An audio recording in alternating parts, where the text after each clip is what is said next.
Hey there. We're going to get started. Okay, well, we're live. Hi. All right, everybody. Tell you what, it's crazy times right now. I was just kind of thinking about all the stress that everybody's under and how much weight it is for all of us, and just thinking about the health issues related to the pandemic and the economy. And now we got these riots going on, and hurricane season's upon us. And with these system changes coming, we really need to be, mindful of everything our provider network is trying to balance, because it's really, really a lot on everybody, not only business-wise but personally. So, we are mindful of that, and hopefully as we go through these things, you'll see that we're trying to be, as understanding as possible. The first thing, the agenda has been dropped in the meeting, so the little monitor with the red dot, if you click on that, you should be able to see the attachment, and you can pull up the agenda. Also, I sent it out with the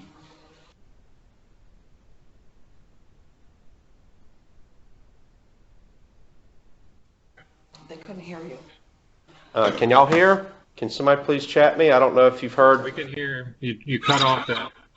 We sent it out with the and then cut off. Oh, that's weird. All right.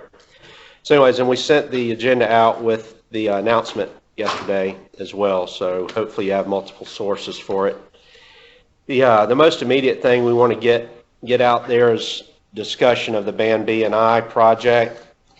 And as we've huddled up here, we have a big team that's meeting on this topic routinely, and there's a lot obviously to be considered to make sure it's done properly, and that we don't harm our provider network in the process, and that we do it in a very thoughtful manner. You may need to call in or exit and rejoin. Oh, that's for somebody that was in. Okay. So she can't hear. This, for anybody that can't hear it too, this is being recorded, and it will be placed on our website on YouTube, so you should be able to go back and listen to any parts you've missed. But anyways, with that being said, as far as trying to be mindful of all that and what all needs to be done, ensuring success, we've decided to revise the target date to October 1st instead of July 1st. We do feel like we could pull it off in July, but it would be hurried and probably not very well communicated, and potentially, a lot of disruption to our providers. And, we want to do it right and do it slowly and with much thought and communication. So, let me just kind of revisit what our goals are and why we're having to do this. First of all, this has been a project that's been out there for quite some time, similar to case management and early intervention. And the issue is, trying to be as economical as possible with our state dollars and match it to the fullest extent possible. And preliminary numbers we've run indicate that there's unmatched dollars in the system. And if we can pull those in-house and turn around and get rate increases, we can draw down additional federal dollars. So, assuming that we have about $10 million out there total, don't hold me to that number. That's very rough, and it's also a year old, and we know that costs have gone up in 2020. So this is a stale number from 19, so we know that's too high at this point.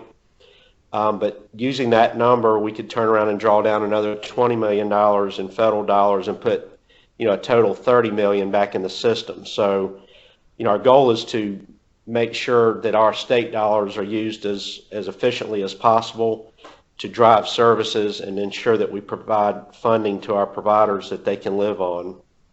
Also, we need to get rid of the cumbersome Band B outlier process and Band B, well, just the bands period, but this is obviously the first step. But with the Band Bs, there are a lot of issues, as y'all see utilization going up, with you determining that your funding's not adequate, and then you look at the threshold that we've established, and it's pretty hard to clear. So there's a lot of folks that land in between the threshold and the band, and you're stuck, as a provider, meeting all those needs. So with that in mind, this removes the liability off the provider network if we pull this in-house. So then DDSN is left managing utilization and increases in headcount as we increase our enrollment.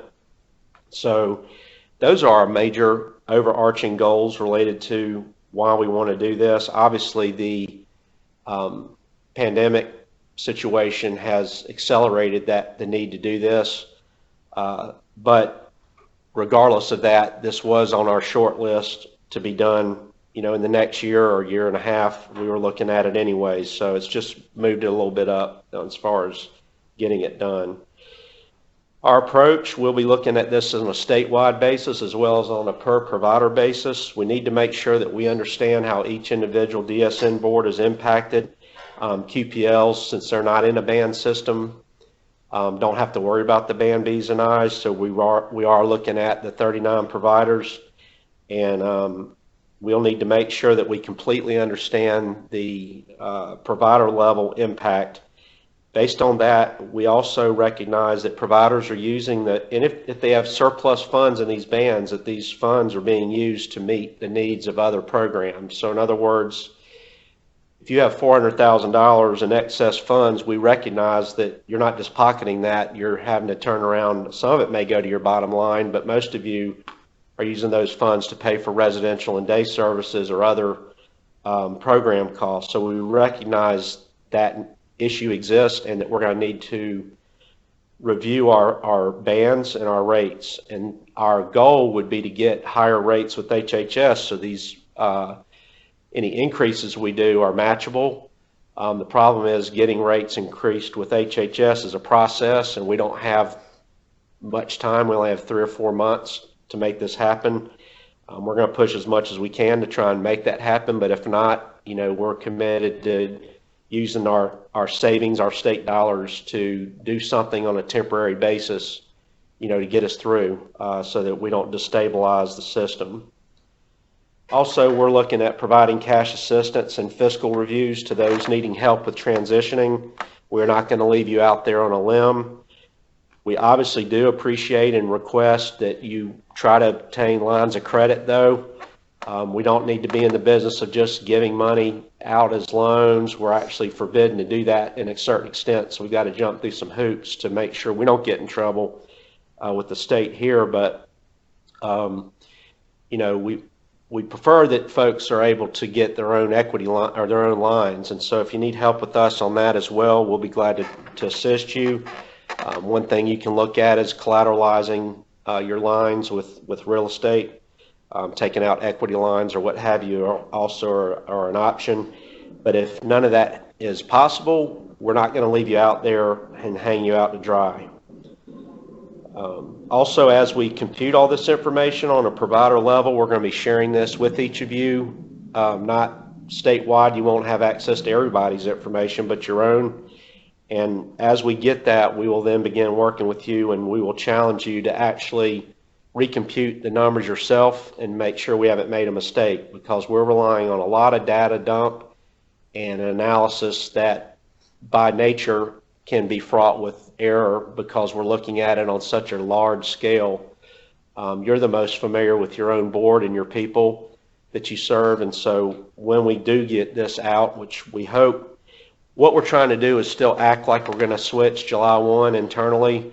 We don't want to eat up those additional 90 days of time slowing down our processes. So we are still working at a pace to try and get this done July 1, even though we don't intend to implement it then.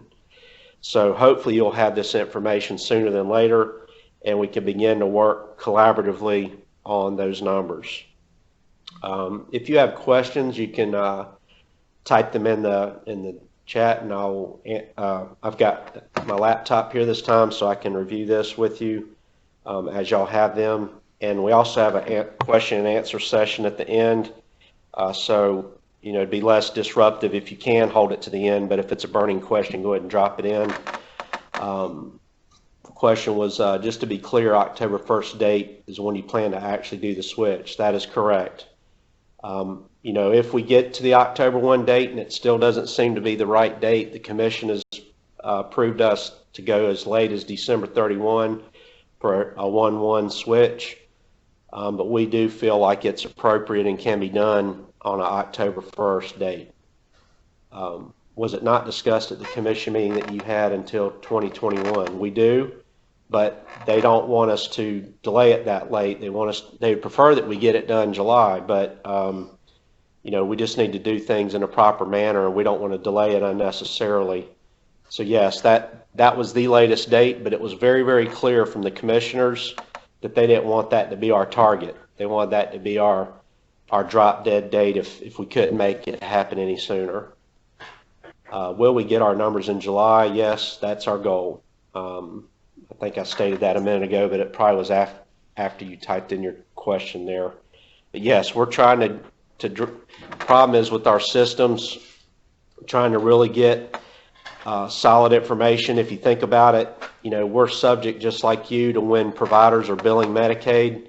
You know, if we have a provider out there that they haven't billed Medicaid for 3 or 4 months, you know, right now you see it as a bump in your waiver direct billed credit report. On our side, we see it as no records and we can't tell whether the service was provided and not billed, or if it's delay in billing. So we have to really go down into the data and really get a feel for the completeness of the data, and ensure that since we're relying on paid claims, that we just don't have a bunch of providers out there that aren't billing timely.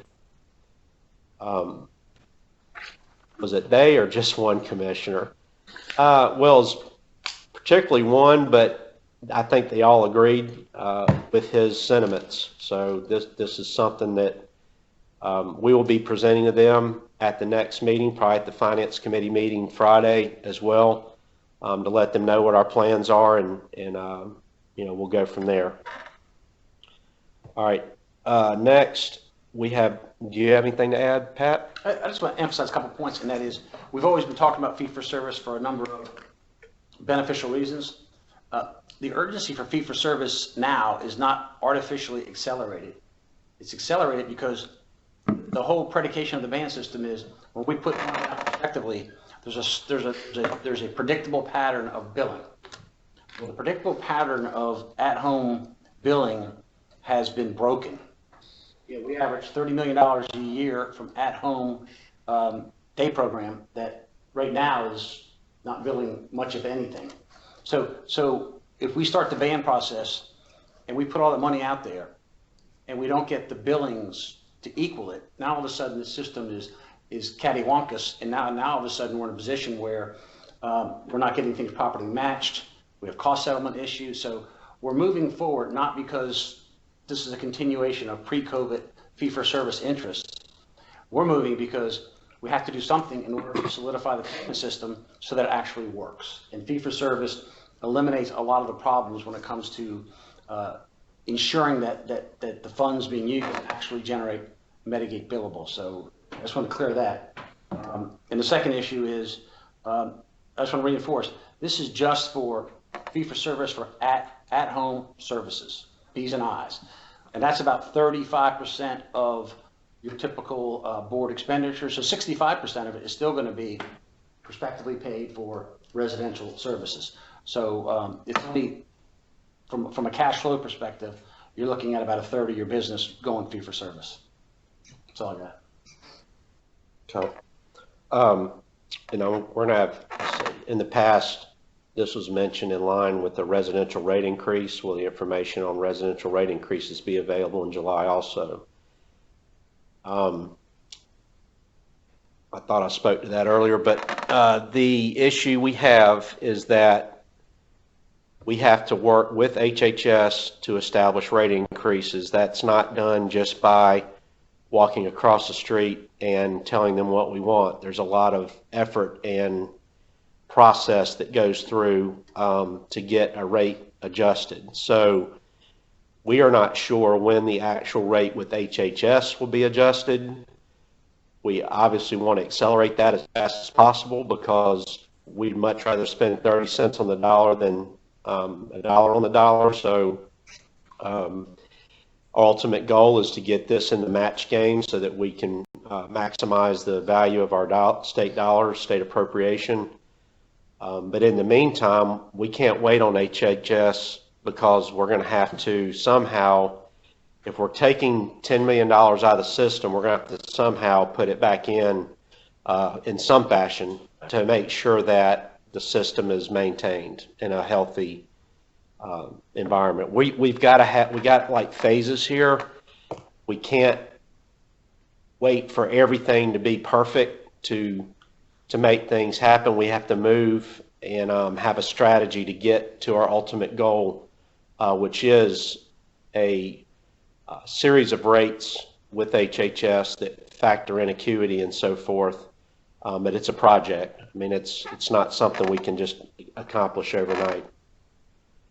I think that the information that was used to look at the money taken back from providers due to day services, there was a $14 million from FMAP that was put in a reserve account for next fiscal year. Will this be used to adjust the band rates?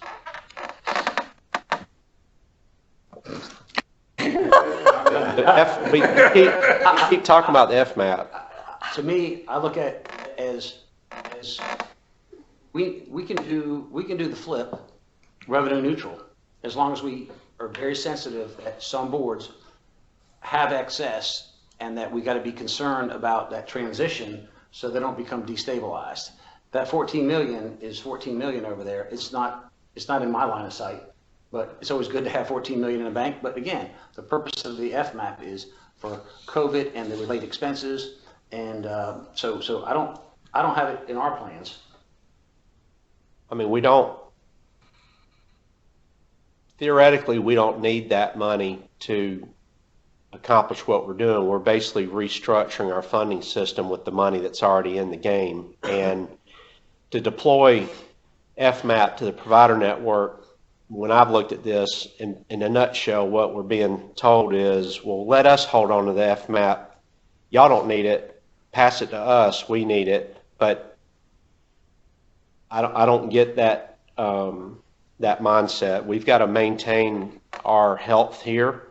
It's kind of like a family, and so if the parents are using all their money for family trips and whatever, expenses for the family, and they don't have any savings and they don't have the ability to address things that might come up in the household, then that's not very wise of that family. So, we've got to restore our ability to respond when things come up unexpectedly, and having $157,000 in the bank is not healthy. So, anyways, Deborah, do you want to comment on the contracts for 2021?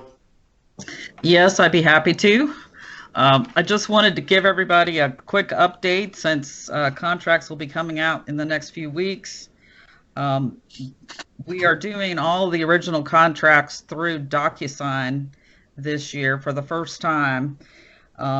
So we can't start sending any of those out until after the commission meeting. The commission approves the contracts on June 18th. And unfortunately, we can't get them all in the system that afternoon and get them out to you that very day because it's time consuming. So we may have to take that day and the next day to get them into DocuSign. I think it's still a lot faster than mailing them and mailing them back. So everybody should have them within a day or two of that commission meeting. You'll have all your backup, your contracts, your HIPAA, everything coming to you electronically this year. I've redone the way that I do the original contracts this year for the first time, so things are going to look just a little bit different. You'll still have all the same information you've always had, but it's just going to look different. The appendix that you receive, the DSN boards receive for your capitated contract, is going to look just like your most recent capitated amendments. It's in an Excel spreadsheet. You will get that. You will get a list of all your band individuals. You'll get a list of everybody that's counted as a day consumer, and you'll get a list of your residences with all the people in them and their current band. For all providers, QPLs, and DSN boards, your contracts will include consumers who were in CDSS as of May 4th. I had to pick a point in time time so that I could start working on all these numbers. So somebody may have moved in, the end of April, but they didn't get updated in CDSS until after May 4th, so they're not going to show up. So when you're looking at your data, looking at your lists of people, just keep that in mind. If you don't see somebody that you think moved in, chances are the system just hadn't been updated. We'll run all these again on July 1st, and we'll get everything trued up with July 1st numbers. So I know that always causes a lot of questions, so I just wanted to throw that out there. Keep that May 4th date in mind for the contracts. As always, if you have any questions about contracts, you can email me at the contracts email or give me a call, and I'll be happy to walk you through any of that. Thanks. Thank you, Deborah. What job coach and date rate should we be using planning on the October change in band B&I? We'll be sharing that information as we proceed. We've got some issues, Jason, with we've got 3 waivers, and all 3 waivers have different rates in them due to, when we talk about some of our revenue problems in our commission meetings, that's part of what we're referring to. We've got some of the waivers that have, for whatever reason, not received the attention they need, and the rates have fallen behind. So while we could say we could do a pass-through rate, which is our full intention on most of this, we have to make sure that if we pass through a rate, some of those they'll be less than what you would expect because the rates are lower in other waivers. So we will share more information. I know everybody's trying to do their budget right now. As just a wild, like I said, I don't want to be held to this, but our day rate right now is $31.29 a unit. You can use that for estimation purposes right now. I don't know if that's what actually is going to end up being what's passed through, but that is our IDRD day rate. And job coach, I think it's like 65 something, but we're paying out 70 something. So there's just some disparities where if we do a pass-through rate on some things, we'll actually decrease your funding. So we need to look at that and make sure that if we're going to pull money out, that we can justify that and explain it and make sure that we're doing the right thing. As far as the contracts, Deborah had to start on these actually weeks ago, and we obviously don't have the ability to, and it really doesn't make sense to recalculate band B and I as far as recasting those numbers to come up with what those bands would be in the current environment. As you went through the last adjustment we just made for this fiscal year, we did not change the bands. We looked at our revenue loss and we distributed the loss to the providers based on your share of statewide utilization. The initial grants that you're going to get are going to have fully funded B's and I's in them. As I stated, number one, it's not worth our time and energy to refigure out B's and I's since they're going away. And secondarily, trying to figure out what that actually even needs to be would be very difficult. So we're just going to leave it alone. And what we'll do is figure out a way to address that July to September funding variance between utilization and what we're putting on the street. And hopefully you guys, as y'all open back up and start getting day program folks coming again, hopefully we can minimize any pullback of that money. But we will definitely look at it and make sure that it's fair, and we understand that you have costs. Just like this year, we left 50% of the band out there. We'll have to look at something similar to that, and we're talking about possibly incentivizing boards that have higher day rate, if they're more capable of bringing in and starting to build day services, to share that with providers. But kind of like not really a safety net per se, but like a baseline expectation, and then people that are exceeding that, sharing those funds with them. So we're going to be looking at that. Again, all this is fresh paint. We don't have answers right now. What I'm trying to do is give you simply insight into what our brain is working on and what we're trying to deal with and how we're approaching it. Do the B's and I's go back to where they were before the reductions? We never reduced the B's and I's. What we did is we allocated our revenue loss for at-home consumers for day program services only.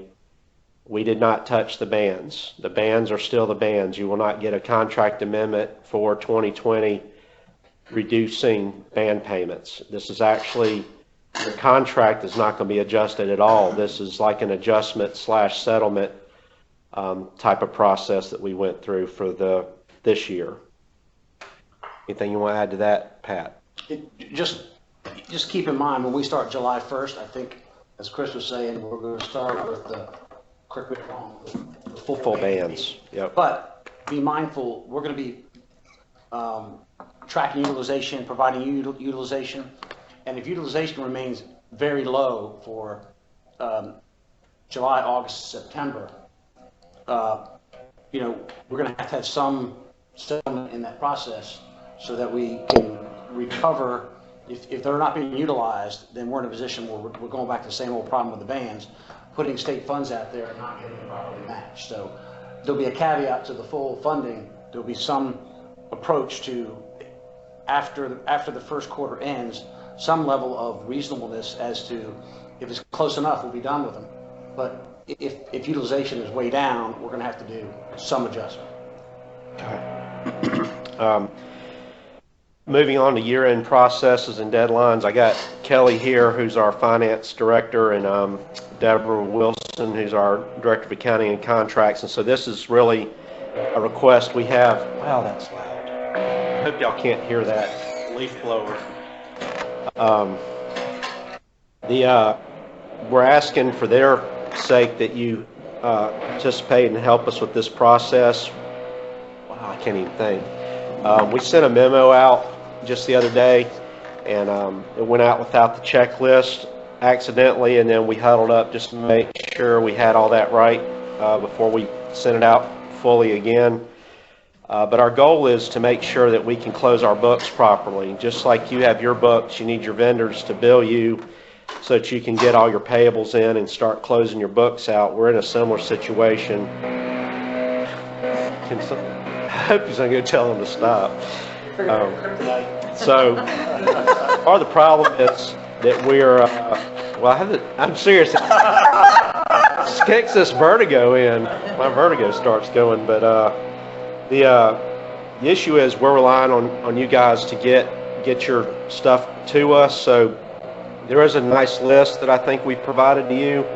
And the reason we're having to do this is we did get kind of beat over the head a little bit last fiscal year because we had a lot of things coming in September, October, November, December, January even, maybe even later than, we just got something in April that was 2 years old. Yep. So we can't keep doing that. We're in the state's audit, and the state auditor's office is involved, and they don't like that have all these things coming in so late that they're not aware of, because in essence their auditors are issuing an opinion on their financials that include us, and there's liabilities that the auditor wasn't even aware of, and so it's really not a good situation. So anyways, we also need you to help us, because as we try and nail down our fiscal year results, if we have a series of desals or res logs that are just 1 month late, it can affect our numbers by millions of dollars. And so if we have a couple big providers, for example, that don't turn that in, all of a sudden, when we're analyzing a year, we have cash flow issues as well as revenue issues, because we're basically on a cash basis here. That's how the state does their books year round, and then I guess the auditor adjusts to accrual at year end. So that impacts us as well. What I would challenge you all to do is just realize, as we go fee for service, getting these documents turned in timely is going to drive your cash flows and your revenues. So you might want to look at pulling your finance team in as part of the process. Thank you, Rufus. As part of the process, as part of the close process, to make sure that these things are being done. They're on a very, very tight time frame. I realize that, but they're very, very critical, especially at year end, more so than any other time. So if you want to work with our finance team, if you have any questions of Debbie or Kelly, they'll be glad to help you.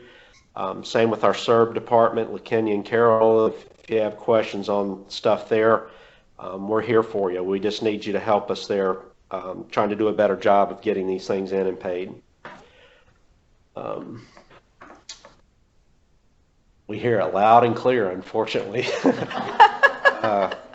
Do we need to do away with those who are only going part-time, say 2 days a week, or is this still being encouraged? Huh?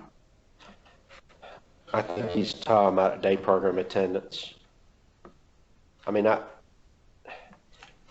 that gets down to board level economics and what, if you're doing slot sharing or, I mean, I don't see kicking consumers out of services as anything we want to happen. Ideally, you know, similar to a child care center or somewhere else where folks share slots, that maybe there's some way to structure these folks that don't come every day where they're alternating their attendance so that they can you can have adequate staffing. But I think that's part of the challenge, Ralph, as we move forward, especially in a final rule environment, to make sure that we aren't kicking consumers out. I mean, you're in a fee-for-service world too, and you're going to have a lot of economic pressure on you to make sure that you're able to bill for units. And so I know we've got to work through all that. But I think as a state entity, that's on us to kind of figure out how we can help our providers bridge that decision point, because, you know, ideally we're here for our consumers and we're meeting their needs, even if they're not full-time needs. So anyways, I don't know, when you say, do we need to do away with all those? I mean, we wouldn't suggest that. That might have been a local decision y'all are making. FTE reports, that memo did just go out recently, I think maybe yesterday. My days are running together, I'm sorry. We did give it till July 10th. We didn't have any anticipated cost of living adjustments or dollar increases or anything crazy like that this year that were made those time sensitive. And so we, Chris, we just got that out because we're trying to work on our format. Basically, when we started looking at what we were getting, some folks are turning in hourly rates, some folks are turning in every employee, some folks are turning in part-time people with the rate, but we had no idea how many hours they were working. It was kind of all over the place. And also a lot of different formats. Folks weren't routinely using the same spreadsheet, and we really didn't provide any instructions previously that I'm aware of. Debbie wasn't either. She actually had to call, you said you got to call Chuck or somebody to help you when you first got to Anderson because you didn't know how to complete it properly. True. So we were trying to increase the instructions a little bit. We hope to improve it a little bit more. That's part of the reason it was delayed, is I was trying to make some improvements, but then finally realized I just need to get the thing out. So anyways, we appreciate you submitting that and completing that. The biggest request is to make sure that you report by position and total. We don't want all the individual line items for every single employee. If you've got 12 direct care staff in a facility, we request that you put 12 direct care staff on a single line with the total salaries, not each individual staff. Also, the way permanent and temporary is defined, I know there's a variance there, but folks, the way it was defined previously really didn't meet our needs, because you can have temporary people that get state retirement. If they're already in the retirement system or have been in the past, even though they're a temp, they're required to be a member of the retirement program. So to have temp defined as somebody that doesn't receive state retirement, it's an oxymoron. It doesn't really add up. So temp is the revised definition that we put in the memo and in the spreadsheet. Let's see.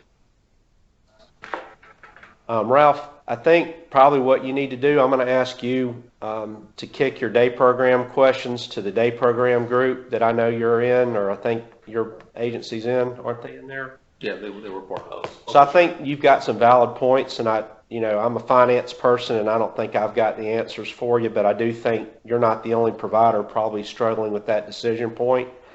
And so I would ask that you bring that up in the day program meeting. I don't know if Rufus wants to say something. Yeah, we actually have a day services counterpart meeting coming up, I think June 25th. I believe Lynn sent something out to bring that discussion to the forum so that we could tackle as a group. Okay. All right, and I would say, Michelle and Liz, if you could do the same thing. I mean, these are valid points. I'm not trying to say they aren't, but I just don't think this is probably the proper forum since I don't really have the answers, and the folks that do aren't in this meeting. So, okay. All right, admin costs for state funded community supports and Haskell waiver. I'll be getting a memo out hopefully this week. We just need to make sure that we're consistent on what folks are turning in so that when we go to approve the admin requests, we have the ability to review them and make sure we're consistent statewide. The main issue there is we have some providers that were waiting until their audit was over, not turning in admin requests until September, October. That's an example of things we can't let go that long. So we're going to require that folks annualize off of April or May numbers and provide us a projection. That's fine. We're fine with you projecting it, even if you expect June to be a little bit higher than it has been the rest of the year. We'll work with you on that. So that should be coming out soon. If you want to go ahead and start working on it, I mean, basically, we're going to need your financial statements to back up your cost allocation for each of those departments. And we'll probably be asking for the actual admin cost pool income statement as well. So just be aware that's on its way. Item 7, I don't know if Pat wants to speak to this since he's the one that issued the memo. We're basically been told that our Securing the Human Sands platform is no longer going to be available to us as it has been in the past. So we're having to look at another vendor relationship. DDS intends to pay for that still. In the past, this SANS we didn't have to pay for. It was free to us as well, right? Isn't that true? So obviously, we looked at this and trying to look at the cost as a statewide and trying to determine, is this something that the providers should pay for? Are we going to pay for it at the state office? And we've made a decision that we're going to pay for it. So we just need to select the vendor at this time and get the training and all set up. So I don't know if you want to speak to that. You said it well. I mean, there's an annual deadline. That deadline in the provider network is November 1st. So whenever we get the procurement set up, we'll adjust that training deadline accordingly. Our current system is available through June 30th of this year if you so choose to take advantage of it. Okay. Item 8. So hopefully in the next month or so, sometime here in short order, we're hoping that we can revise our environmental and private vehicle modification payment process.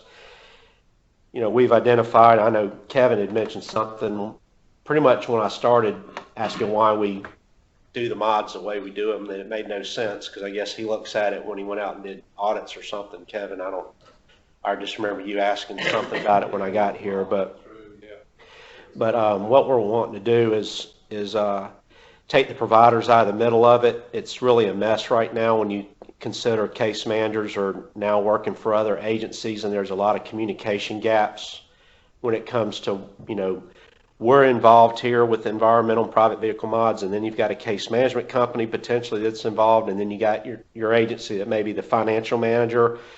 Then you've got all this paper chase and money chase that we go through to get mods paid for. We're going to structure a process where you won't see mods anymore, hopefully. Our goal is to make those folks our vendors and to pay those bills direct. And you won't even have to deal with it. We do have to worry about the community supports waiver aspect because mods are included in the band. And until we get out of the band system, we still have that issue. And so we're probably going to have to set up some kind of recoupment process where we would still pay for the mod, but we have to take it out of your check. It'd be no different than you paying the bill and waiting on us to reimburse you. It's just we went ahead and paid the bill and took the money from you. We've just reversed the process that would have existed to begin with, to make this a consistent thing. Otherwise, we're going to have a way that we do mods for IDRD and HASCII and another way that we do them for CS waiver.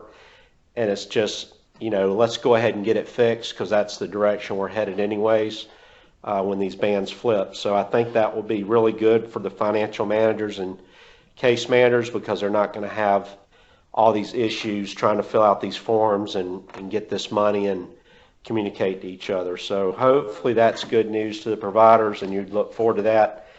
We are trying to make that a fairly high priority internal with everything else going on, because we do realize it'd be beneficial to you all. What if your agency already completed the SANS training in February of this year, with the exception of new hires, which is done monthly? We'll have to utilize a new system for all. No, they're not going to have to start over. Whatever they did in SANS, basically when we implement the new system, anyone that would have been doing SANS at that time would have to do it in the new system. There would be no redoing anything. No. Yeah. And you get a list for July 30th, you get a cutoff for anybody who's done testing since the last deadline. And if you want to count them going forward, that's fine. We're very flexible going from new system. Okay. Okay. Item 9, family support. So Pat issued a memo last summer stating that we no longer had the IDEA pot of $150,000 from the feds, and that last fiscal year was going to be the last year that we would pay for summer supports. So going into this fiscal year, we knew we weren't going to do it. We had no money to do it. But we've decided that we're going to, utilizing some of the settlements that we anticipate that are out there for family support, that are out in the network, we're going to use some of that money to fund summer supports this year. And the way we're going to do it is through an increase to your family support contract for this fiscal year. We will need to communicate with you, each board, to kind of get a feel for where you are currently on your family support spending level, and identify whether you would like to have a bump in your family support to help meet summer supports needs. I mean, this is going to be, if you think through it, not every board and every family is going to have a demand for summer supports. I don't know how many families are really going to want to do these things, and how many camps and options are actually going to be available. So it is going to be very regionalized and localized as far as how providers are going to approach this. And we realize that families have been under a ton of duress, and we need to find a way to come up with some money to help you guys meet their needs for the summer, because they need a break. A lot of these folks have had to do schooling and all kinds of things, childcare, and they really need to have the ability to go for summer programs if available. If you already have family support funds that you're not spending, you can go ahead as usual. Those funds are available to spend already for summer support. So let's say you're an agency and you get $15,000 and you've only spent $5,000 of it, that $10,000 is available for you to use for summer support still. So that is an option, and we've got probably 15 boards maybe total that over the last 4 years, when we started analyzing family support utilization, every single year turn in money. And so we think there's probably 20 to 25 providers that would even need supplemental funds. So I'll get with Debbie and Deborah Leopard, and we'll come up with a process to solicit feedback from you in regards to kind of what your current status is, and identify if you have a need or not. We're also adding some money to the statewide pool. We added $10,000 to the pool today that Deborah Mann manages for those that don't have their own family support funds. And Last year, I think she said she only used about 5,000. So we've put what seems to be sufficient funds in there, but we can replenish it if we need to. Any comment on that by anybody? Just mention, you can't carry it over this year. No. So whatever money that you currently have left over in your supports, you have until June 30th to spend it. Right, or obligated. I mean,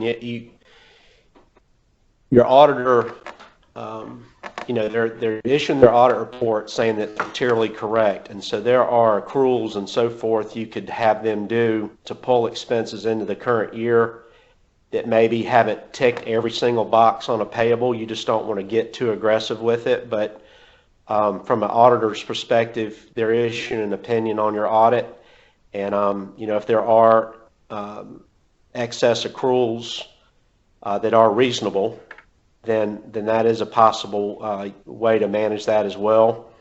Don't go up spending 30 grand and having your auditor accrue something that's not going to be spent for another 3 months. But we also want to look at, so if you look at summers, it straddles 2 fiscal years. And so what we want to do is consider adding some additional money to family supports awards next year that help match the other half of the summer's needs, so that basically when you're looking at a fiscal year award, you've got funds for July and August in the current fiscal year and June in the current fiscal year, so that you don't have to do this carryover and splitting of years and all that craziness that we've always done here. So it's not that we don't want to provide funds for the summer, we just want to do it in a manner that makes a lot of sense and doesn't create a lot of extra accounting and reporting. When will we know our summer supports award? Stacy, I want to get out like a survey and find out what boards need. I know your agency habitually routinely overspends your funds, so you are using your reserves and so forth on an annual basis. I don't think y'all ever turn any funds in, so I know you guys will need some, and so we would have to lean on the providers to kind of let us know what families are going to want this summer and what they need, because again, this is an unusual situation. A lot of the camps, didn't you say like Camp Spearhead is not going to operate, and some of these other camps that were out there? A lot of them are closed, or either they're going to a virtual. Yes. Trying to, for us to sit here and try and figure out what to allocate really would not be very good. So we need to lean on y'all to let us know. So we'll get something out soon. Just realize the funds are limited and we do need to spread them statewide. So we may not have enough money to meet everyone's needs, and we'll have to figure out a way to allocate it in a fair and equitable manner if the needs exceed the funds we have. So be on the lookout for that. Settlements, we're still working on family support and care and maintenance. Family support has been a real doozy because we had that 2-month carryover thing going on, and we're having a hard time piecing together. Well, first of all, as far as the audit reports are concerned, we have a variation in how auditors are reporting that 2-month carryover. Some folks split it into a separate column and report it separately, and others just roll it right up into the current year family support column. So using the audits to tease apart how much was spent from a rollover of prior year's funds and how much was out of the current year is impossible. I know that y'all were requested to turn in reports to Casey or Yihong when they were here related to how you spent those funds. We may have to reach out. We've been searching, trying to find this information, and have been unsuccessful thus far. We may have to lean on you to help us there as we send these out, just to say, hey, I know you calculated $16,000 payback, but we spent, 4 of that in July to August, and here's the report we sent to y'all back in, 2017. So we may have to lean on you. I apologize for that. It's kind of embarrassing, but with our turnover and our cost analysis division, And then, of course, Debbie and I and Kelly all being new, we just don't have access to where that information is. Could be in people's emails or their personal OneDrives that got deleted or whatever. Same with care and maintenance. The issue we're having there is if an ICF converted to a CRCF mid-year or to a CTH2, if we were rep payee for that consumer while they were after the date of conversion, then we would have written you a check for their benefits, and we would have picked it up in our care and maintenance calculation, but it wouldn't have been care and maintenance. It would have been room and board for the CRCF or CTH2. And thankfully, we didn't have a lot of these conversions over the last 3 or 4 years, but we do have several. So again, we're probably going to lean on you guys to help us figure it out, because there are going to be 3 or 4 boards that for a particular year, we're going to have to work collaboratively to figure out the right number. Deborah properly adjusted the estimated client fees, so we've got that side right as far as what we need to balance to. The problem is the actual payments we made. And so let's say the rep payee thing went on for 3 or 4 months. We don't want to recoup from you care and maintenance that actually was used as room and board for the converted home. So again, you may be asked to help us there. And again, I apologize. Our intent is to stay on top of this going forward and not letting it fall back into disrepair as it is currently. Procurement policy comments. We had basic training the other day, and I made a comment in there, and I just want to make sure we're clear, because I know how word gets around and things get shared out there. I had made a comment that boards can't just adopt our procurement policy or our procurement directive as their procurement directive without doing some form of supplement to it. If you just take the directive and have your board approve it as your policy, it really doesn't cover everything you need to cover. So just a few examples. If you read the actual directive, I'm just going to read a couple areas. There might be more within that obviously if you adopt the directive but you don't establish or develop these particular decision points, then you have an incomplete procurement directive. So for example, you have to establish a written code of conduct. You have to establish a minimum dollar limit for DSM board involvement in purchases. You have to establish separate procedures for procurement of professional services. You have to establish procedures for handling unauthorized purchases when they are made, and develop a disciplinary action associated with those unauthorized purchases. You have to develop general supply procedures and practices that meet the minimums that are established in the directive. You have to establish a policy on disposal of property to ensure that no favoritism is shown in disposals. You have to establish a protest procedure and make it part of your procurement procedure. Those are just some of the things in the directive that obviously if I'm auditing you, I need to see where you've done these things to have a complete policy.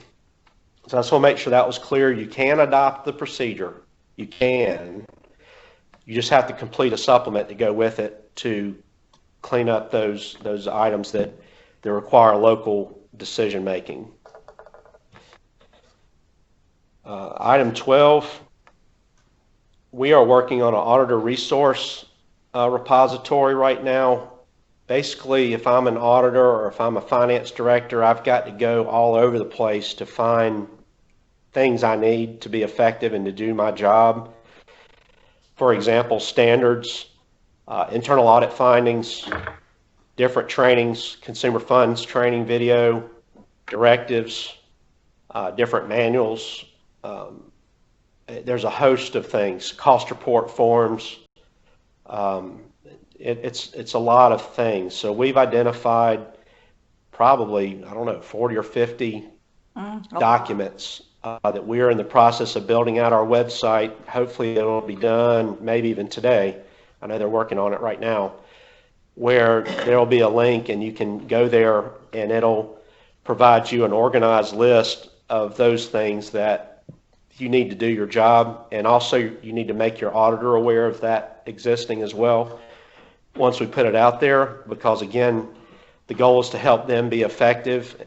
A lot of them don't have access to business tools, or none of them do probably. So when we tell you there's things on business tools that the auditor needs, that's really inefficient when they have to bug you for it and they don't even know where to tell you to find it or anything. So we're trying to make that easier, and so hopefully you'll find that beneficial. The auditor training that we did was fairly well attended. We did 2 sessions. I think it went well. We probably need to make it a little bit longer next time. It went really, really fast. But it is recorded, and it's on our website right now under our workshop videos, where these videos are kept on our website. So if you want to watch that or give that access to your auditor and let them know it's there, we'll be glad that's there for their utilization. Also, in the auditor resource tools, we're also going to have a link to the Galasso training that was 6 hours. When you get that link, there's you have to tracks who's watching the video, so you have to sign in, just give your name and email address and so forth, and there's a code that we'll put out there that you'll need to enter to show that because she's got trademark, it's personal, what's it called, intellectual property rights. So we have to control who we give access to. She don't want that distributed nationally or across the state. It's just for our providers. So that also will be available in the resource repository. The next item, audit quality comments. I just felt the need to address this. Basically, I've, offended some folks or stepped on toes in regards to my comments related to some of the audit quality concerns we've had. What I want to say is that it's not stated in a manner that I'm trying to be offensive or hurt anyone's feelings. And I'm not saying that all audits have issues either, but there are audits that do have issues. And most of the issues that I've noted, they have nothing to do with GASB or FASB or note disclosures. Those are things that auditors are trained on and they know inside and out. The issue is all the stuff that's unique to DDSN that we have no guides, we have no directives, we have, it's very, very hard. If you're an auditor and you come and or a new finance director, you step into a brand new job and you're trying to figure out our funding system and direct bill and Medicare Part D and respite recoupments and adult day program cost allocations and Medicaid cost reporting. It's a lot, and there's no school for that. There's no resource for that. So the issues we're noting are unique to DDSN, and it's not a negative reflection on your auditor. It's more a negative reflection on DDSN for not doing their job in educating and providing resources. So I'm hopeful that you understand the intent of what I'm saying, and I have to acknowledge, to fix a problem, you have to first identify the problem and acknowledge it. I can't fix a problem and just keep it to myself. I've got to spread it out. I've got to let people know. I've got to communicate it. So at some point, I guess that has come across as really negative, and I have not meant to do that, so I apologize. But what we do need to do is work as a team to improve our audits. And when I say the audits, I'm talking about the back schedules, the supplementary schedules. If you read your audit report, I just pulled one of them. If you look under other information, your auditor says, in our opinion, the supplementary schedules are fairly presented in all material respects in relation to the basic financial statements taken as a whole. So what that says is they're not actually auditing those schedules. All they're doing is verifying that they tie to the basic financials. In other words, total expenses tie out, total revenues tie out, that the accruals are in there properly, things of that nature. The actual content, format, and presentation of those schedules is entirely owned by DDSN. So everything that goes in there is on us. They're for our use. If DDSN did not have those schedules in our directive, when you got your audit, it would be half the size that it is now because the auditor would not be putting those schedules in there. GASB and FASB and AICPA do not require those schedules. We do. So absent our requirement, when you got to behind the note disclosures, you would have required supplementary information, which is your OPEB and your budget notes and stuff of that nature. And then you'd have your yellow book report and our compliance statement, and that would be it. All that scheduled stuff in the middle would be gone. So that's where most of our issues reside, is in those schedules. And so since we own those, and those are also the basis for our cost reporting, we have to get that right. We also use that to do cost settlements. And when we can't tease apart and tell what's in there, we have the inability. Some of the reason we can't cost settle right now is because we can't find what we need to find in the auditors, in the audits. And if anybody wants to talk to me one-on-one in regards to what I'm talking about to give examples, I'll be glad to do that. Also, what I'm going to start doing, some of the emails I've gotten that were kind of expressing frustration with me and how this has been handled, I'm going to take this on as an individual one-on-one issue. So what I'm going to do is I'm going to review financial statements and cost reports, not super in depth, just on the surface, because I can spot these issues pretty quickly, having looked at a lot of these over the years. And I will communicate directly to the finance director and the executive director, both, the issues that I've noted and the things that I need addressed. And what I want you to do is challenge me back if you disagree. If you say, I don't agree with that, I'm fine with that. We're professionals. We can have an open dialogue. We don't have to get mad at one another. I don't purport to know everything. So there are things out there that are going to come up that I am probably going to be wrong about. But my goal is to make it as correct as possible and to communicate those issues one-on-one. And so when I do that, I would appreciate if you don't get offended by the things that I mention. I'm a very direct person, and people that work with me are laughing right now, know that I'm not a flowery person in emails. And, I'm very direct, and I'm not trying to be mean. I'm just trying to get my job done and go on to the next thing. And so don't read into it that I'm trying to be, aggressive or nasty about it. So anyways, that was what I meant by the audit quality, and be on the lookout for me sending stuff to you on that here soon. Any comments from anybody on that? Okay. The PPP loan and grant situation, I'm as frustrated as the providers are on this. I've talked to everybody I know to talk to. I've talked to Melissa Galasso. I've talked to the SBA directly, the director of SBA in Washington, D.C. He's the actual director of the whole entire SBA. And I've talked to HHS here in Columbia, and nobody can give me any guidance on anything. So everybody's basically stating that this program was implemented with no thought and very few regulations and very little in guidance. And so everything's being developed on the fly. And my goal is, if I put something out, that I can stand behind it. I don't want to issue some kind of guidance that, a week later out comes a regulation that I'm totally wrong about. So I'm trying to make sure that I do my due diligence and that I determine what we need to do in regards to the PPP. One thing I will state is that, we do need to make sure that we're not double dipping. Our cost that we pay for it's imperative that we be able to claim that cost. But I do agree that with each provider that is very nuanced. And so it may take I don't know who all got PPP. I think there's 7 or 8 of you that I'm aware of, but there could be many more. We may need to work one-on-one and work through your specific situations to work that out.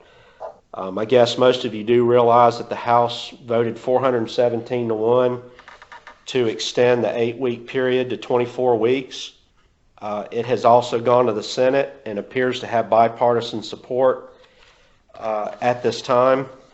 And if the Senate passes, they're doing a lot of different changes to the PPP to make it easier for folks to get the loan forgiven, not only by extending from 8 weeks to 24 weeks, but also changing like the payroll requirements and different things of that nature. So you need to keep a close eye on that. And, my understanding is the forgiveness loan application is not due until October 31st. I had one provider tell me it was due in 2 weeks from now, which I haven't been able to track down that being a true due date. Everything I read indicates it's due by the end of October.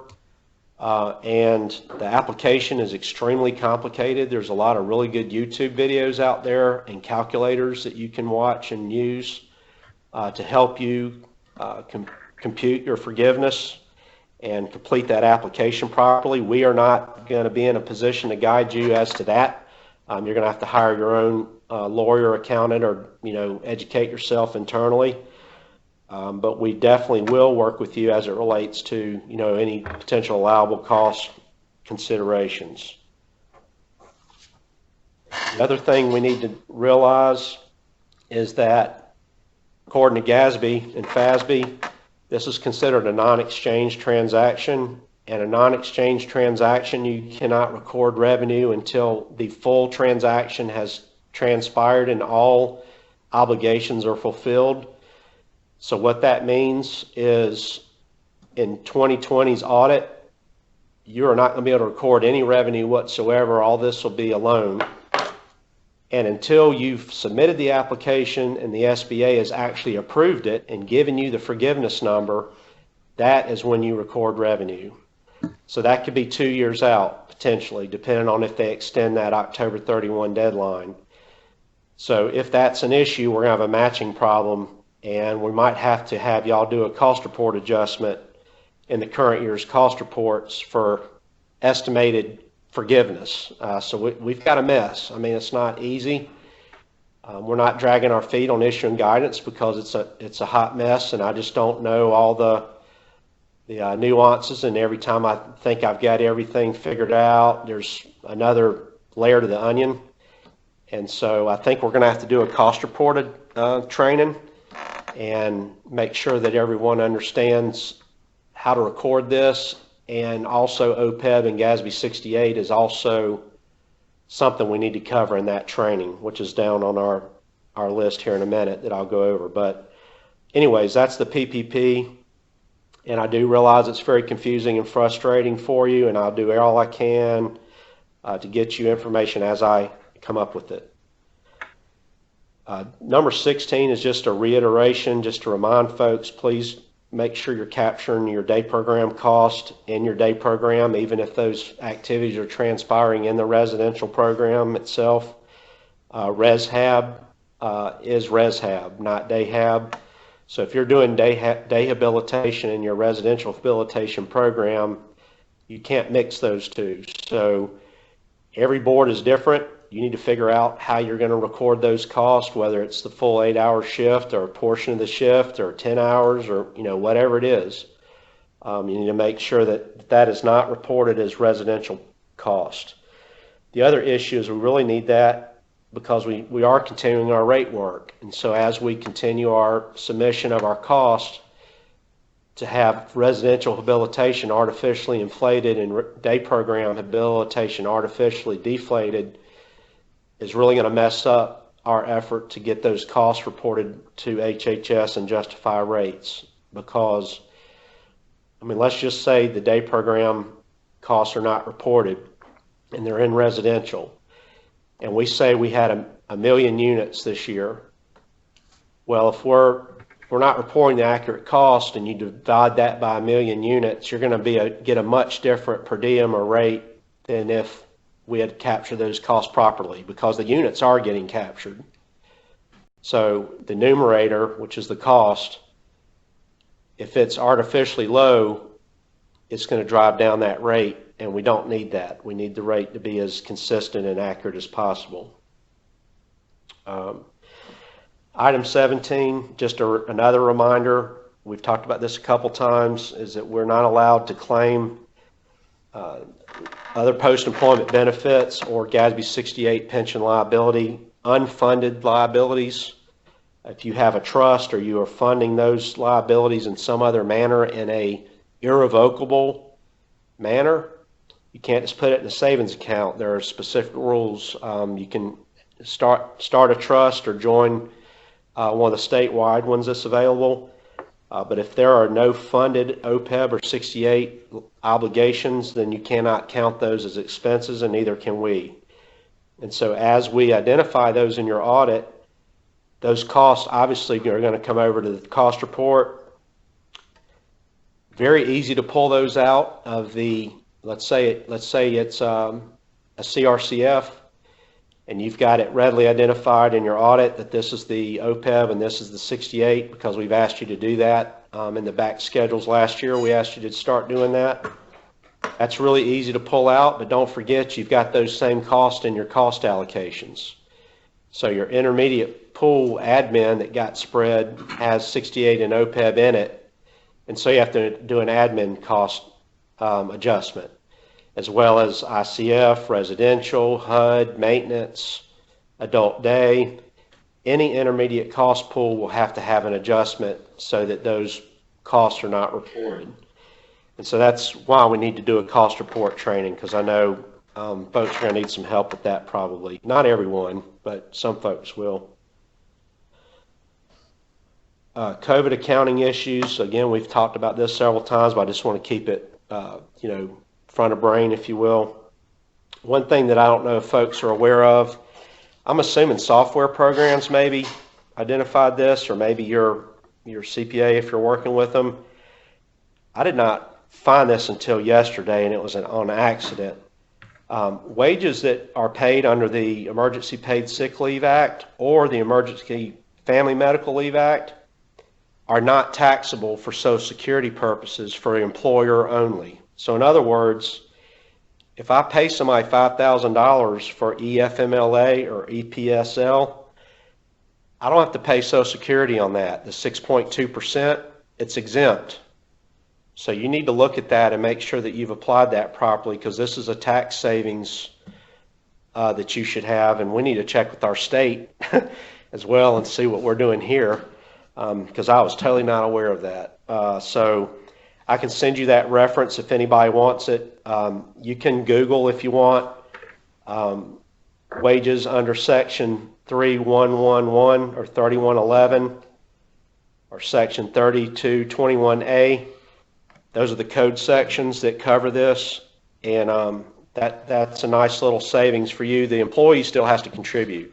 This is not an exemption for them, and it's only the 6.2, not the full 7.65.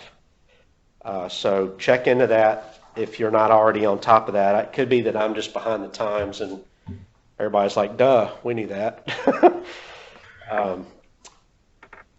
Also questions, oh, wait a minute. The USDA food program, we put in the April 9th sit rep that you can open this program in your residential program.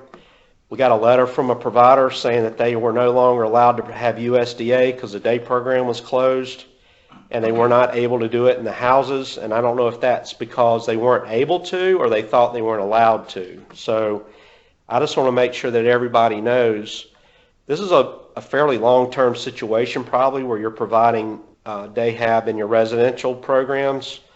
Go on for another month or two at least, I'm sure. You can request a waiver if you go to September 9th sit rep report. It gives you the directions on how to get with the Department of Social Services, and you can provide a USDA billable meal as well as supplements, snacks, and breakfast. I mean, it really could be a revenue generator for you, honestly, if you get that set up in your home. Also, your management's discussion and analysis, I would highly recommend that you start working on that wording now and not wait till September or October when your audit's due.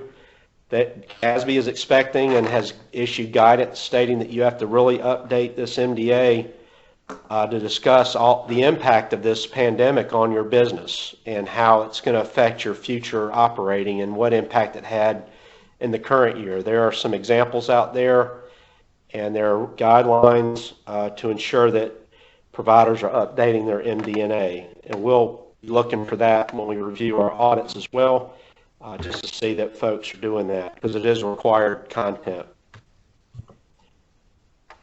The final, let's see, number 19, day program transportation.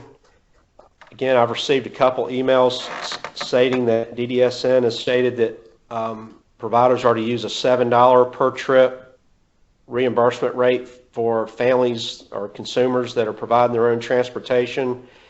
We've checked around and we can't find anybody that knows anything about where that $7 came from. We do know that a couple providers are using that figure, and it's been shared in some open meetings, but it wasn't DDSN. I was told that we stated that was what was in the band. Maybe that's an old number that somebody got from somewhere, but I'm assuming this would have came through me to give you that number, and I know I haven't done that. So DDSN is not requiring the $7. What we recommend you do is to work with your families and establish an agreement with them on how you want to reimburse them, if at all, for these trips. So we would recommend that you use 57.5 cents per mile, which is the IRS standard mileage rate. You could always go down from that. You can go up too if you want. It's not going to be a taxable income to them or anything, since they're not an employee. But this should be looked at on a family by family basis. You know, some folks may transport their consumer or their loved one and it's a mile away. So why would you pay them $7 for that? You might. I mean, that's your call. And someone else is driving 20 miles and you're going to give them $7. So, you know, we haven't established any requirements. The last sit rep that just went out has some guidelines on transportation for reopening.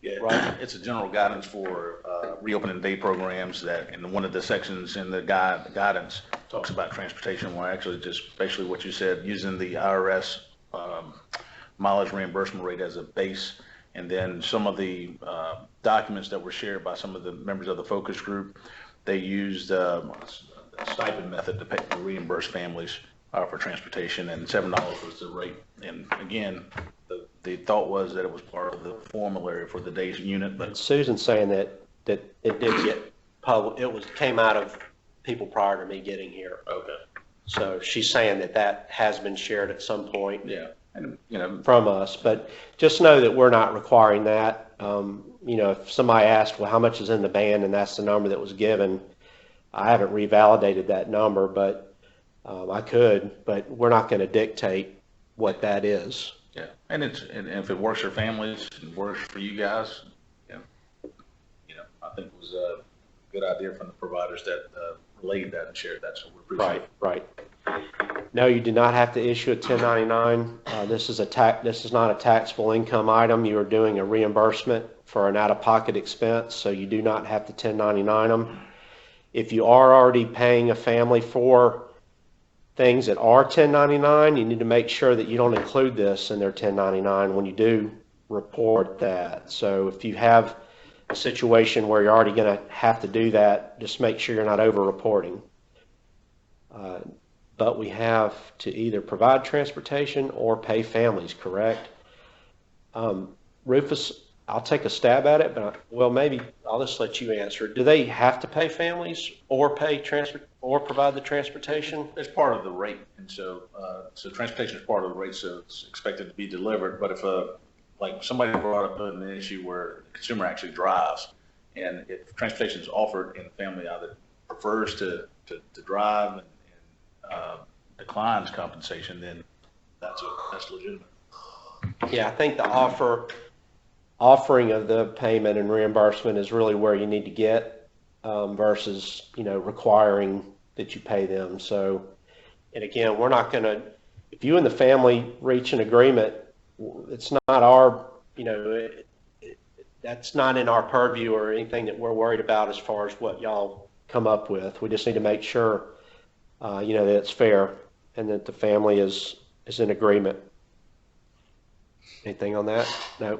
Okay. COVID-19. Number 20, again,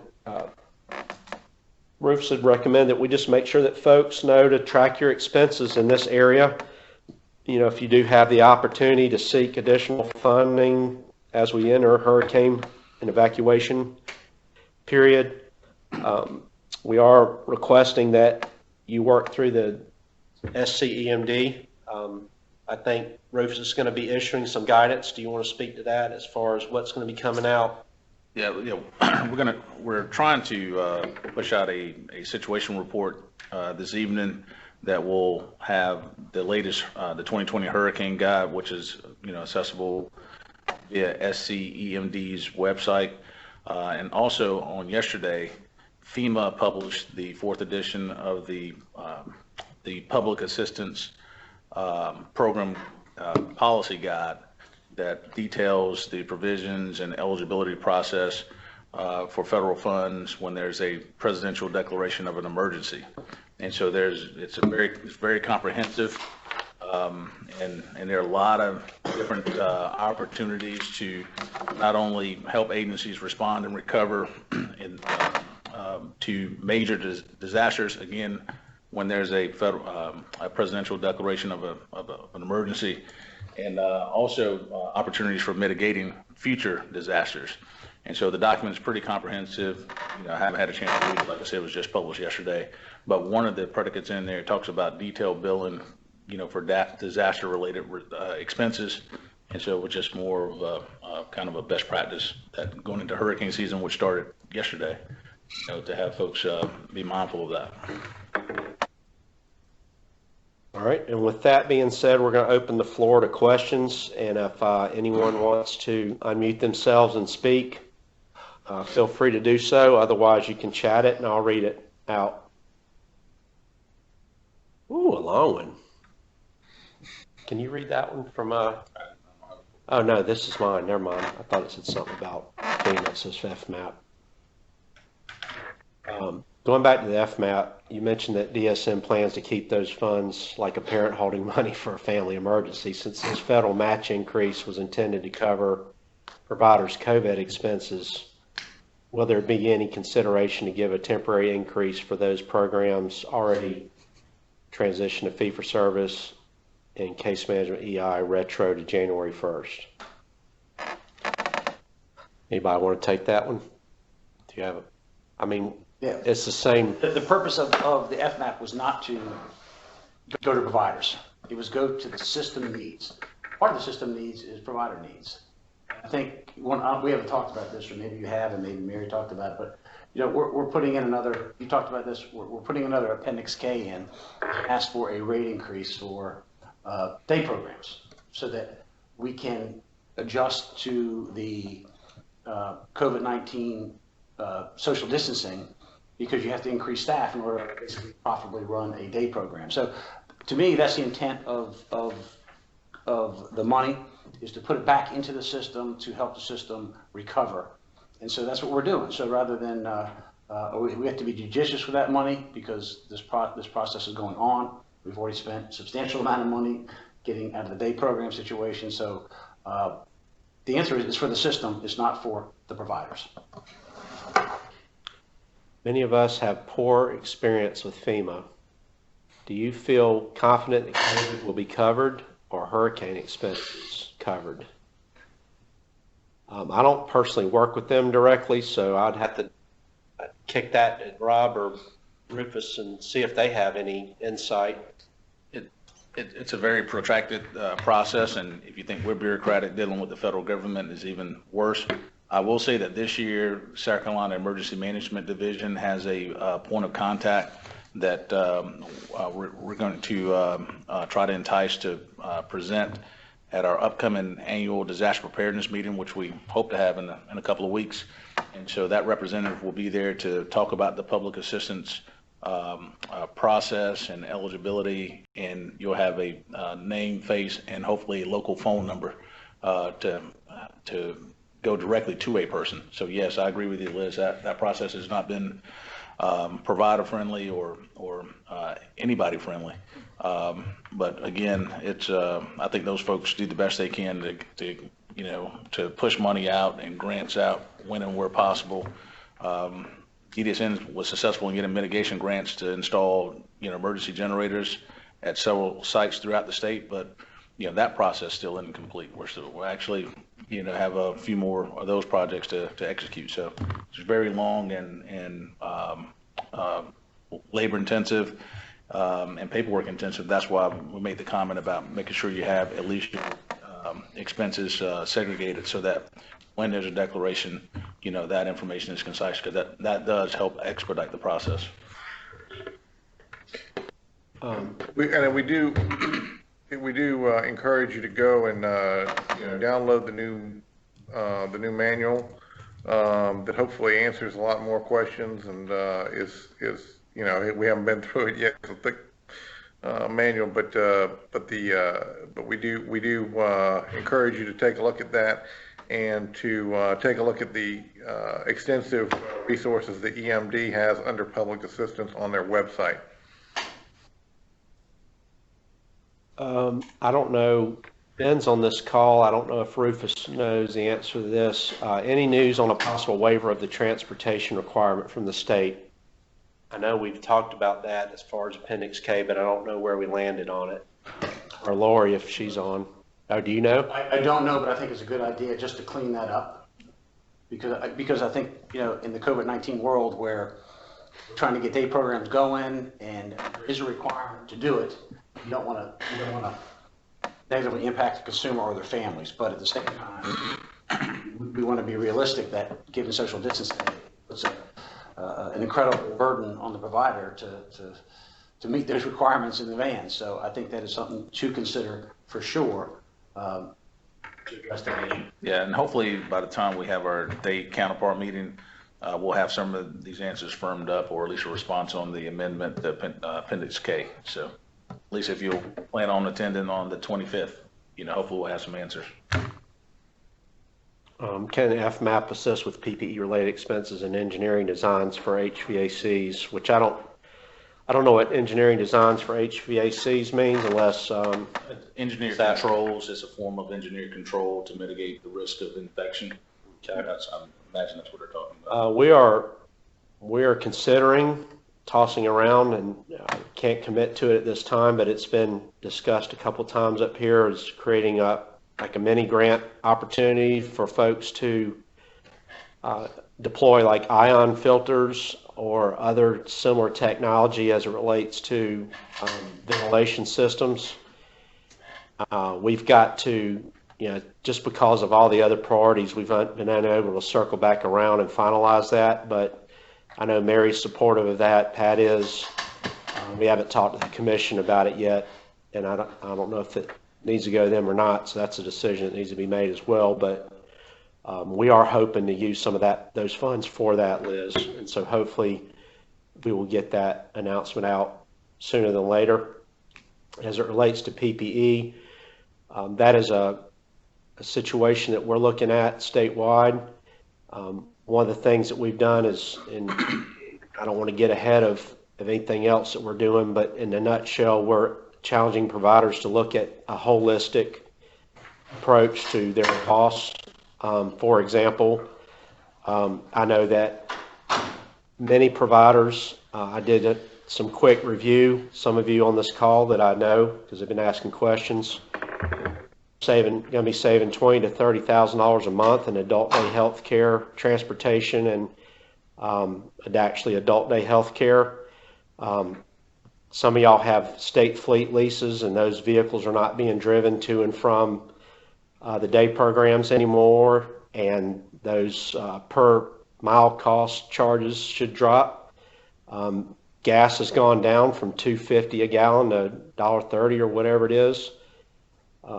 There are a lot of moving pieces here, and to be focused in only one area and not consider the full picture of what's happening is something we're concerned about here. And as we try to address this, we're going to be challenging providers and ourselves to look at that, because we've seen a drop in at-home services, respite and PCA, adult day health care, attendant care, across the board. So yes, there are cost increases, but there are also cost decreases, and the numbers we're seeing currently, would indicate that providers should be doing better than than worse off in regards to these extra expenses.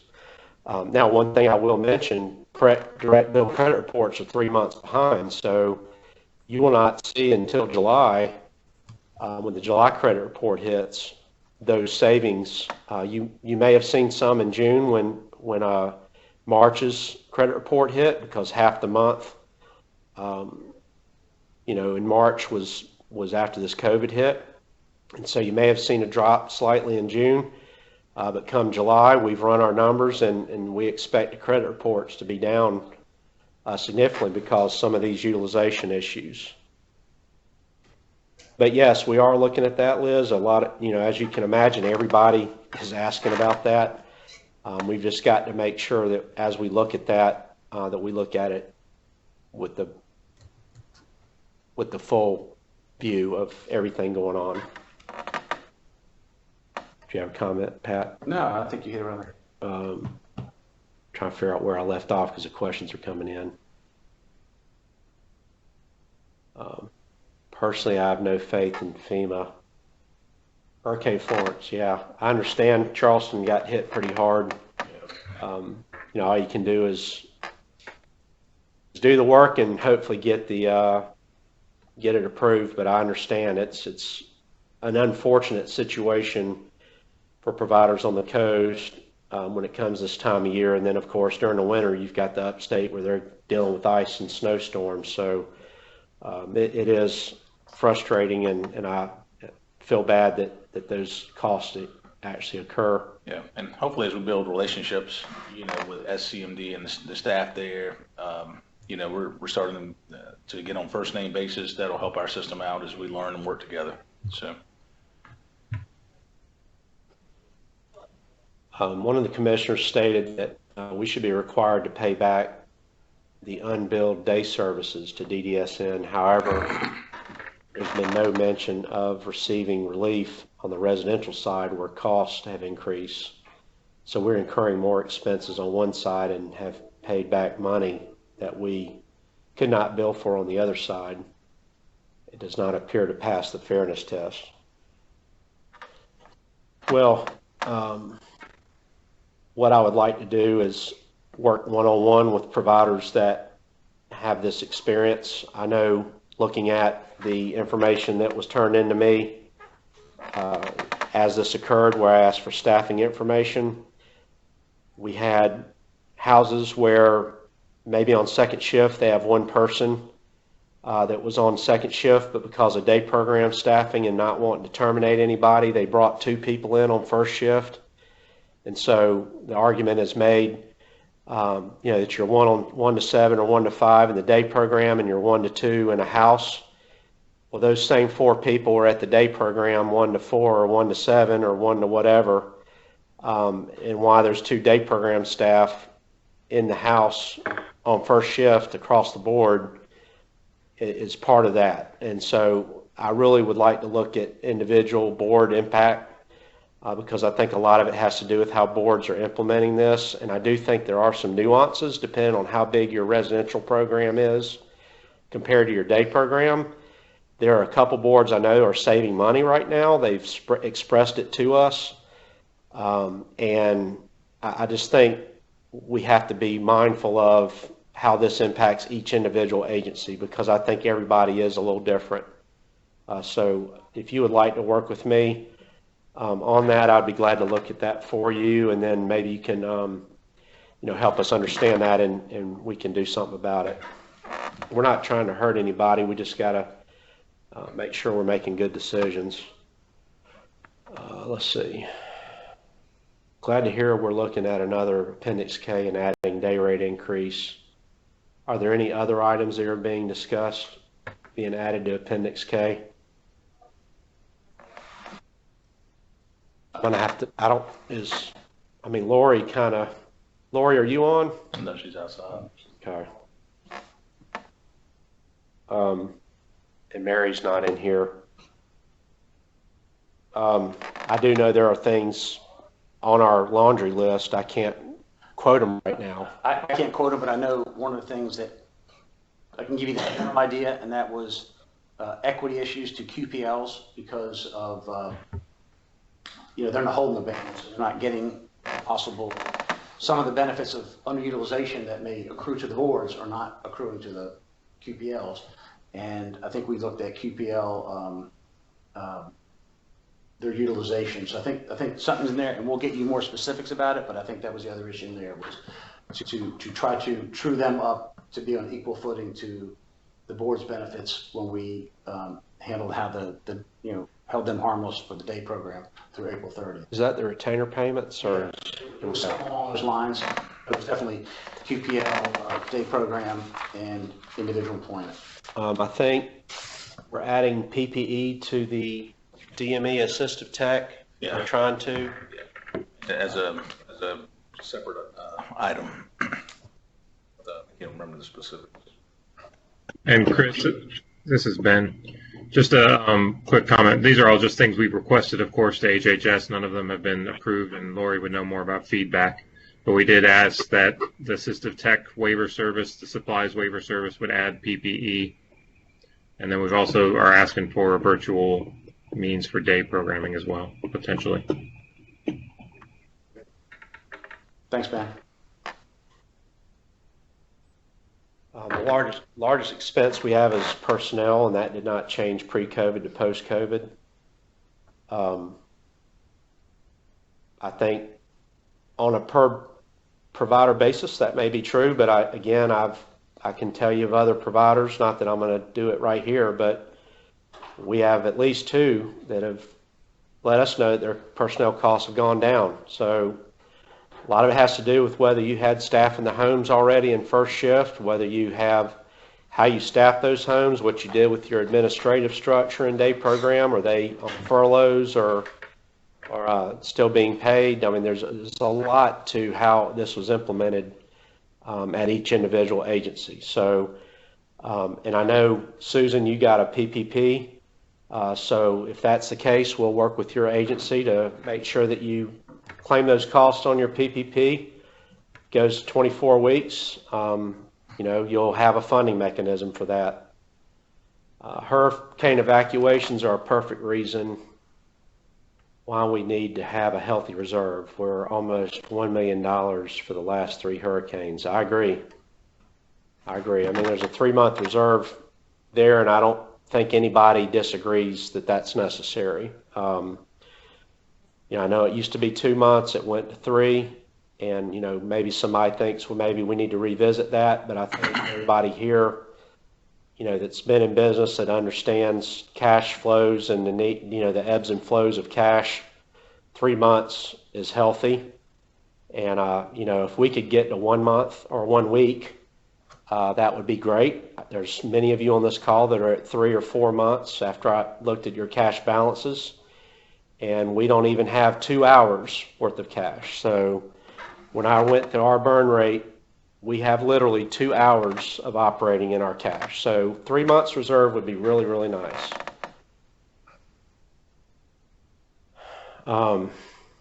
We are concerned about evacuation. I agree. This is about evacuation agreements and how that's going to impact providers financially. And I think, again, Ralph, we're going to kick that to the day program group because that is something we've got to work on. The good thing is we're not going to implement fee-for-service until as early as October. So it should be a non-factor as far as funding issues for this year up through October. Yeah, it runs through November. But that's very true. I mean, in a fee-for-service world, if I lose my ability to generate billings and I'm doing somebody else a favor, that's a problem. We've got to figure out how we can fund that and make sure that the provider doing the good deed is not left out hanging to dry. Yeah, and some providers have already brought this up in counterpart meetings, and I know that Mary and possibly Lori have already broached this with Health and Human Services in terms of having like a kind of a preloaded Appendix K, because we didn't realize that this was a provision, in years past. But it's already something that, at least in discussions, that everybody understands that this is legitimate and important. So we will have a preloaded K that will at least incorporate retainer payments for agencies that close their day programs down to serve as an emergency shelter, and also those agencies that are affected by mandatory evacuation. Melissa, I thought of this issue too, as far as folks that are reimbursable for unemployment. Basically what that means is you pay your claims instead of a contribution rate. In fact, I feel like you still have a savings there. The weekly unemployment benefit is a max of $355, not including the federal add-on. The federal add-on will not hit you as an individual employer, only the $355 a week. And I'm assuming you pay your employee more than $355 a week, including benefits, and it does not impact your rate going forward. So I would argue that if you were a contributing employer, it would hit you even harder than a reimbursable, because it's building your rate, jacking your rate up for years and years until you get your balance with the DEW built back up. So maybe I don't fully comprehend that, but I've worked through that in my head, and to me, it's still a cost savings. But it is a valid point, and I did think through that just because I wondered if that was going to be a problem. Maybe I am looking at that wrong, but I don't think so. Has there been any thoughts given to adding telehealth to Appendix K? Well, a lot of that's being handled just straight out of HHS, isn't it? Is that, do you know anything about that, Ben? Yeah. Maybe you comment on that if you're still available. I'm not sure what service he's talking about with telehealth. Just general telehealth to doctors is Medicaid's purview, and they've issued some stuff about that. If you're just talking about virtual program delivery, then again, Medicaid has commented on most of those. Like I said, we are asking that it be added as a possibility for some day programming to reach people at their homes. But emergency telehealth, that'd be Medicaid. Yeah, with a modified unit structure, because we realized that the current unit as it stands now, 2 to 3 hours is not feasible for a lot of the folks that we serve. So.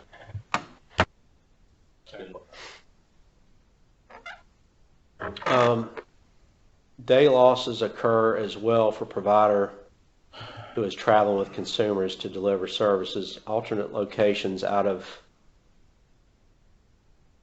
area, I don't know what that is, the area which is already expressly provided for in Appendix K. Can you read that and see if you can make sense of it? We're going to have to wrap this up soon, too. We'll take a few more questions, and we'll be glad to work with y'all one-on-one. We're going on 2 hours at this point, and so we'll give it another 5 minutes, and feel free to email us. We're trying to do the best job we can. We've got to balance everything. There's a lot of stress in the system, and we're just trying to be good stewards of money, look out for y'all, communicate everything we can.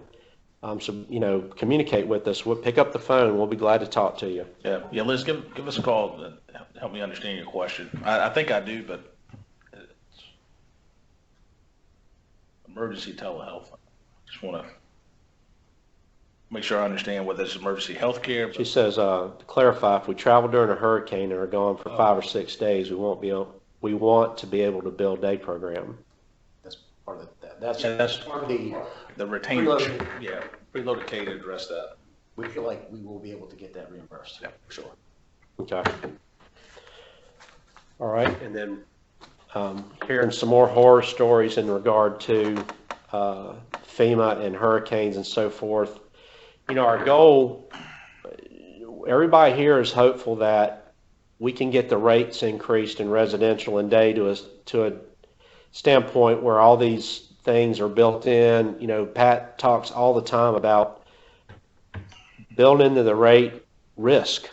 The risk that you're going to have a hurricane, the risk that you're going to have a closure for some reason. There's all these built-in risks just running any business. I mean, a restaurant, a car wash, a doctor's office, any business, and you're all running businesses. And so we note that rates can not only address costs, they have to also address risks in the system. And so as a result, they have to build in reserve and excess funding, not just enough to pay for what your costs are. So as we develop the rates, our goal is not to get a rate that equals our cost. That is not our goal. It is to get something above our cost. Is there anything else you'd like to add to that? Said it better, because